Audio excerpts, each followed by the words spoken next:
काश्मीरमध्ये पर्यटनासाठी गेलेल्या पुण्यातल्या कुटुंबावर मोठं संकट ओढवलंय। या कुटुंबातल्या 2 पुरुषांवर गोळीबार केलेला आहे दहशतवाद्यांनी। एका पुरुषाला 3 गोळ्या लागल्यात आणि त्यांची प्रकृती सध्या गंभीर असल्याचं कळतंय। ज्यावेळी गोळीबार झाला त्यावेळी हे कुटुंब काश्मीर खोऱ्यामध्ये फोटो काढण्यात मग्न होतं।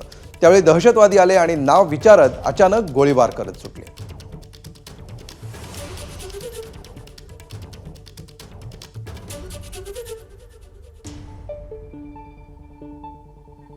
पुण्यातल्या या पर्यटकाला 3 गोळ्या लागलेल्या आहेत, तर दुसरा पर्यटक देखील जखमी आहे। त्यांच्यावर उपचार सुरू असल्याचं कळत आहे। आज दुपारी 3-3:30च्या दरम्यान या सगळ्या प्रकाराला सुरुवात झालेली होती आणि पोलिसांच्या वेशात हे दहशतवादी आले आणि त्यांनी तिथल्या पर्यटकांवर त्यांचा धर्म विचारत गोळीबार करायला सुरुवात केली।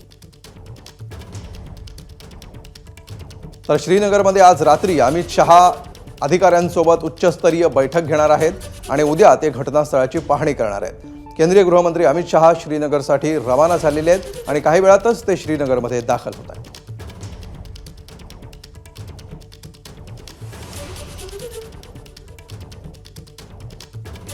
तर या हल्ल्याबाबत राहुल गांधी यांनी ट्विट केलेलं आहे। दहशतवाद्यांच्या भ्याड हल्ल्यामध्ये पर्यटक मृत्युमुखी पडल्याचं वृत्त हृदय पिळवटून टाकणार आहे। ज्यांनी आपली माणसं गमावली त्यांच्या कुटुंबांच्या दुःखामध्ये आम्ही सहभागी आहोत। दहशतवादाविरोधात संपूर्ण देश एक आहे। जम्मू काश्मीरमध्ये सगळं आलबेल आहे असे पोकळ दावे करण्याऐवजी आता ठोस उत्तर देण्यासाठी पावलं उचलली पाहिजे, जेणेकरून अशा हल्ल्यांमध्ये निष्पाप भारतीयांना जीव गमावण्याची वेळ ओढवणार नाही।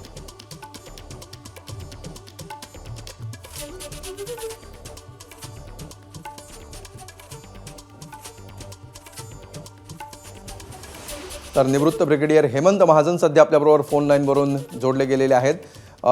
हेमंत महाजनजी, अचानकपणे ही घटना घडलेली आहे आणि काही तासामध्ये आतापर्यंत 28 जणांचा जीव गेला असावा अशी सूत्रांकडून माहिती मिळते। ऑफिशियल अनाउन्समेंट व्हायची आहे। कसं पाहता आपण या क्रूर हल्ल्याकडे? असं आहे की हा जो भाग आहे पहलगामचा, इथे याच्या आधी कधीही दहशतवादी हल्ले झालेले नाहीयेत। जे व्हायचे ते काश्मीर खोऱ्यामध्ये व्हायचे आणि जी जागा आहे ती सुद्धा नेमकी पहलगाम मध्ये नाहीये। पहलगाम पासून एक 5-6 किलोमीटर लांब एक हॉलिडे रिसॉर्ट आहे, तिथेही घटना घडलेली आहे आणि ही तशी रस्त्यापासून खूप दूर असल्यामुळे तिथे सिक्युरिटी फोर्सेस म्हणजे JNK पोलीस वगैरे तिथे कोणीच नव्हते आणि जे दहशतवादी आले होते त्यांनी लोकांचे नावं विचारून त्यांना वेगळं केलं। जे काश्मीरी बोलणारे होते त्यांना वेगळं केलं आणि त्यांना गोळ्या मारलेल्या आहेत।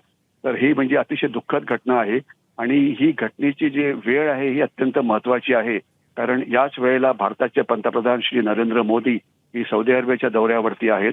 दुसरी गोष्ट, जे व्हाईस प्रेसिडेंट आहेत अमेरिकेचे व्हान्स हे भारताच्या दौऱ्यावरती आहेत।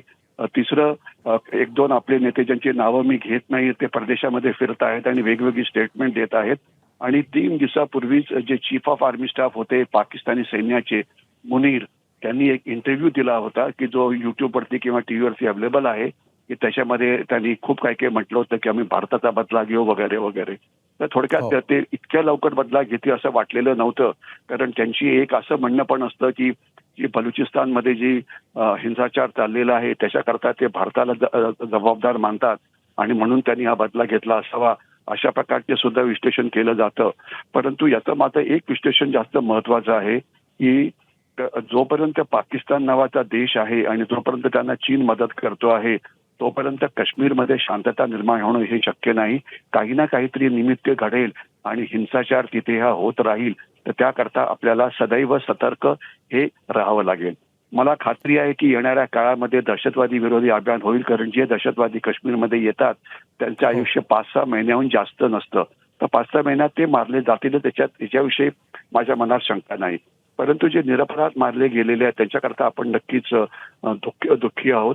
आपण चांगली गोष्ट अशी आहे की जे जखमी झालेले आहेत त्या सगळ्यांना आर्मी हॉस्पिटल्समध्ये पोहोचवलेलं आहे, तर त्याच्यामुळे तिथे त्यांना बेस्ट पॉसिबल ट्रीटमेंट मिळेल आणि जे जखमी तिथे जे हॉस्पिटलमध्ये आहेत ते लवकरात लवकर बाहेर येतील याच्याविषयी मला नक्कीच खात्री वाटते। परंतु पाकिस्तान विरुद्धची लढाई जी आहे, दहशतवादाविरुद्धची जी लढाई आहे ही अनेक वर्ष चालेल आणि याकरता आपल्याला तयार राहावं लागेल। दहशतवाद्यांना मारणं हा एक भाग झाला, येणाऱ्या काळात जी अमरनाथ यात्रा होते त्याचं रक्षण करणं हा दुसरा भाग झाला. आणि याच्याशिवाय हा हल्ला पाकिस्तानने केला आहे याच्याविषयी कोणाच्या मनात शंका नको. तर पाकिस्तान विरोधात काय कारवाई करायची हा तिसरा भाग झाला. पुन्हा सर्जिकल स्ट्राईक करायचा का, आर्मी पुन्हा आत जाईल का, वगैरे वगैरे. तर हे सगळे जे म्हणजे ऑप्शन्स अवेलेबल आहेत त्याच्यावरती विचार केला जाईल आणि येणाऱ्या निश्चितपणे काळामध्ये पुढे काय करायचं याचा विचार केला जाईल. मात्र अत्यंत गंभीर आणि भीषण घटना, अनेकांचे प्राण या दहशतवादी हल्ल्यामध्ये गेलेले आहेत. हेमंत महाजनजी, धन्यवाद आपण या सविस्तर प्रतिक्रिया दिलीत त्याबद्दल. एबीपी माझा, उघडा डोळे बघा नीट.